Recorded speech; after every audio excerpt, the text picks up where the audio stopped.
And so to start, our last section has more to do with more structural approaches and more less historical or specific historical and political context. And so to start with Christine Snitkjaer with a thesis in comparative literature and cultural studies on constructions of humans and nature in How to Train Your Dragon and in Princess Mononoke.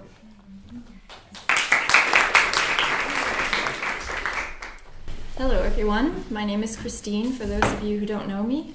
And as Professor Puga has just pointed out, the name of my thesis is Constructions of Humans and Nature in How to Train Your Dragon and Princess Mononoke, which are two animated films. And I chose this topic because I'm really interested in animation and I went to animation school.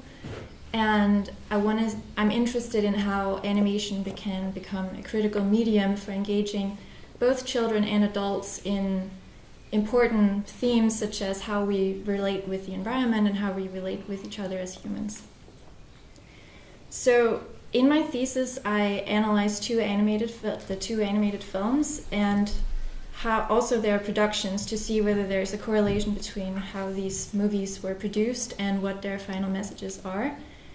And the first movie that I look at is How to Train Your Dragon in my first chapter. And this movie has received little to no scholarly analysis at all, and my thesis fills that gap. And the second movie is Princess Mononoke from a studio named Studio Ghibli in Japan.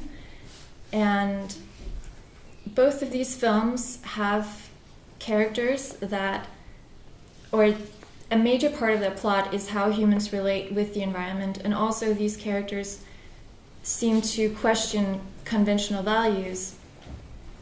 And I look at how to Train Your Dragon seems to push the boundaries and seems to want to question, for instance, patriarchal values, which I refer to as conventional values.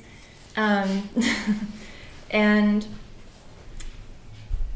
I show that even though this movie flirts with the idea of defying these patriarchal values, it's only Princess Mononoke that successfully confuses the patriarchal approach to the binary. And so in a sense, the big part of my thesis is saying that How to Train Dragon tends to simplify humans and nature, whereas Princess Mononoke has a more complex approach to animation. And to analyze these films, I turn to feminist eco-criticism, masculinity studies, and animal studies. And even though animation has already received some attention from an eco-critical perspective, these studies are few, and they also tend to focus on the Walt Disney Animation Studios. So my thesis expands the debate by looking at two non-Disney films. And in my third chapter, I look at the productions of these films to conclude that if animation is to become a critical medium, the studio heads of major animation studios are going to have to revise their priorities. And I don't know how much more time I have left. Nice little conclusion.